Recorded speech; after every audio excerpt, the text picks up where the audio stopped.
아름다운 그 제주에서 일어난 살인 사건. 지금 도주 중인 용의자에 대해서요, 경찰이 오늘 오후에 공개 수사로 전환을 했습니다. 수배 전단을 전국에 풀었는데요. 전해드립니다. 이 사람의 이름은 바로 한정민 아니겠습니까? 경기도 안양역 부근이 마지막 위치였는데요. 이후에 소재를 파악하고 있습니다. 용의자의 행방이 묘연한 상태입니다. 키가 180cm 전후 되는 이 32세 남성에 대해서 말이죠. 지금 어디로 도주 중일지 감감무소식인 모양이죠?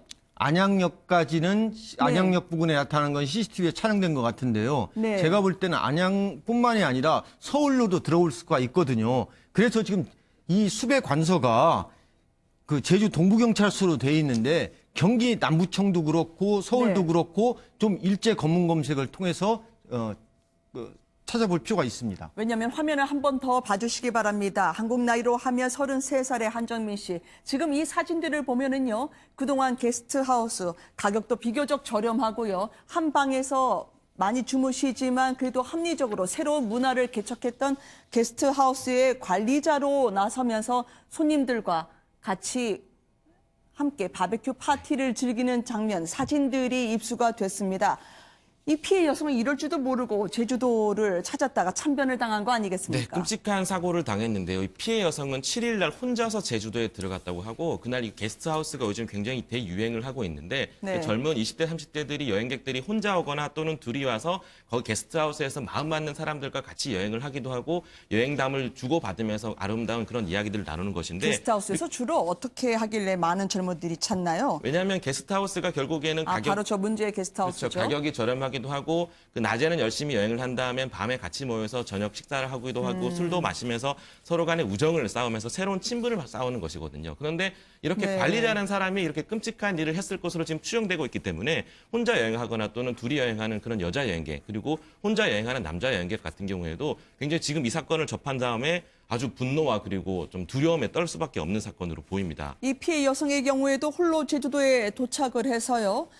투숙객들과 함께 술자리를 했고 그렇지만 그 다음 날 그리고 그 이후로도 연락이 끊기니까 가족들이 실종 신고를 하지 않았겠습니까? 그래서 경찰이 게스트하우스 관리자한테 전화로 확인한 겁니다. 네. 거기 이 사람 묵었냐 하니까 아니 묵었는데 나갔다. 아침에 짐 싸갖고 나갔다.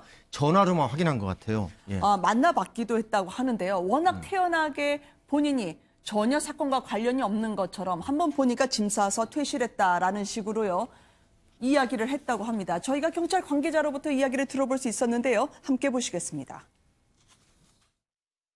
그런 행적을 파악하기 위해서 저희가 실종자에 대해서 질문을 좀 많이 했는데 대부분은 자기가 이제 직접 보지 않고 또 이제 이 사람이 몇 시에 투숙했는지 적어놓은 것도 아니고 정확하게 모르겠다. 그런 식의 답변이었습니다. 몇 시에 퇴실을 했느냐. 그냥 아침에 확인해보니까 짐 싸서 다 나갔더라.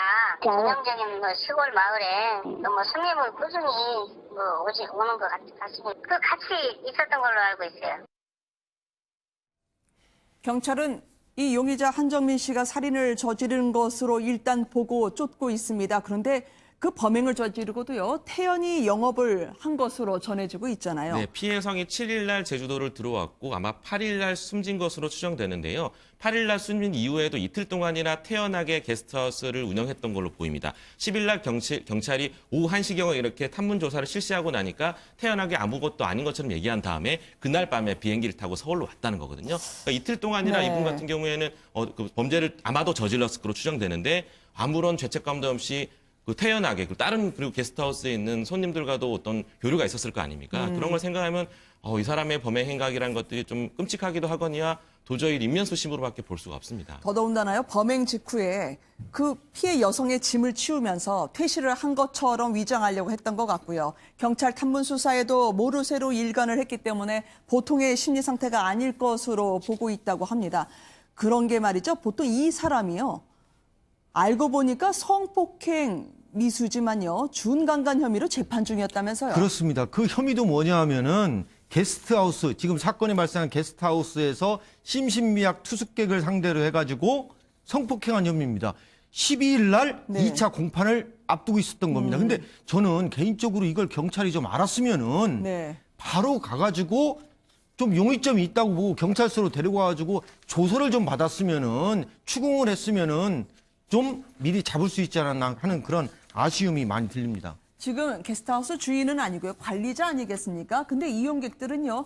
한번 여기를 갔다 와서 직접 저 용의자를 만난 사람들의 그동안의 후일담 그리고 경험담이 공유가 되고 있는데 심상치 않았더라고요. 네, 그렇습니다. 이 게스트하우스가 상당히 성업했던 걸로 보이고 서두에 말씀드린 것처럼 게스트하우스 운영자와 손님들 간의 뭐 술자리라든지 식사자리가 굉장히 많았기 때문에 이 사건이 불거지고 나서 인터넷에서는 여러 가지 이야기들이 나누고 있습니다. 어떤 사람들 뭐라 그랬냐면은 이 사람 얼굴을 보니까 첫 느낌이 상당히 안 좋았다라고 얘기하면서 뭔가 일을 저질렀을 것으로 뭔가 느낌이 안 좋았는데 역시나 이런 일이 생겼대라는 사람도 있고 어떤 사람은 얼굴을 딱 한 번 봤는데 워낙 인상이 더러웠다라는 사람도 있었습니다. 근데 그 와중에는 어떻게 좀 좋게 평가하는 사람도 있었는데요. 소위 츤데레라고 해서 뭐 겉으로는 딱딱해 보이는데 사실 잘 챙겨주는 사람처럼 보였다라는 일담도 있는데 하여간 여러 가지 지금 온라인상에서는 그 가해자로 추정되는 사람에 대한 여러 가지 경험담이 많이 올라오고 있습니다. 지금 갑자기 이제 예약을 다 취소를 하고요. 환불하겠다고 하면서 짐을 싸고 그리고 비행기를 타고 유유히 도주한 사람입니다. 좀 일찍 이 사람에 대해서 압박 수사, 물론 관리자가 그럴 거라 생각하지 못했겠지만 좀 더 일찍 발견할 수 있는 여지는 없었을까요? 저는 이게 성인 실종이기 때문에 가출로 판단했던 것 같아요. 네. 이게 강력 사건을 염두에 두고 했으면은 제가 볼 때는 이 게스트하우스 관리자를 바로 경찰서로 데리고 와가지고 조사를 하고 이 사람이 준강간 혐의로 조사를 받고 있다면 당연히 용의점을 두고 추궁했으면은 그것도 모른 예, 거죠. 검거할 수 있지 않았나 그런 생각이 듭니다. 보통은 장기 숙식을 하기 위해서 관리자로 이 사람이 저곳에 스며든 것이 아니었을까. 많은 젊은 분들이 찾고 있는 게스트하우스, 특별한 여행 문화를 창출하고 있는데 웬일일까요?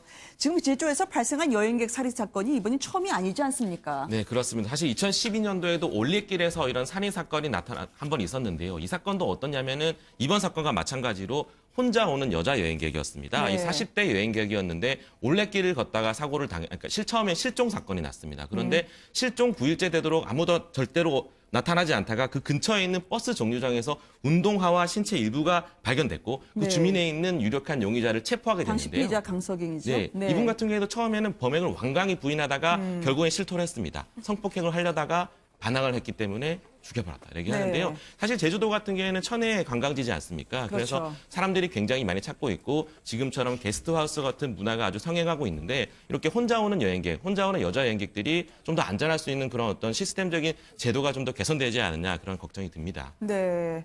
워낙 당시에 피해 여성의 남동생이 고인의 억울함 풀고 제2의 희생자가 나오지 않았으면 좋겠다 얘기했는데 또 이런 일이 터지고야 말았어요. 그렇습니다. 이 게스트하우스가 어떤 숙박업소에서 어떤 사각지대입니다. 그리고 이 게스트하우스를 이용하는 여성분들이 많습니다. 그래서 이 네. 업소에 대해서 좀 방범 교육이라든가 진단이라든가 이런 게 좀 필요하지 않나. 그런 왜냐하면 생각이 또 듭니다. 이제 관리자 같은 경우에는 어떤 사람일지 모르고 더더군다나 지금 이렇게 준강간으로 재판을 받고 있는데 증인 신문도 안 나왔던 사람이라는 거죠. 그렇습니다. 이런 거를 좀 알 방법이 없을까요? 사실상 어떤 사람이 재판을 받고 있는지 또는 뭐 용의자였는지 아니면은 전과가 있는지를 일반인들이 알 수 있는 방법은 사실상 없고요. 게다가 네. 게스트하우스가 어떤 식으로 등록이 되어 있는지 모르겠지만 그 등록하는 자격 조건 중에서 이 사람이 재판을 받는다든지 또는 성범죄 전과가 있는 거에 대해서는 특별히 문제가 되지 않는 거 있는 것 같습니다. 그래서 지적하신 것처럼 이 게스트하우스가 새로운 문화로 성업하고 있긴 하지만 이 관리자에 대해서는 좀 더 그런 관리업을 갖다가 등록하거나 신고하는 데 있어서 좀 더 엄격한 제도가 필요하지 않을까 생각됩니다.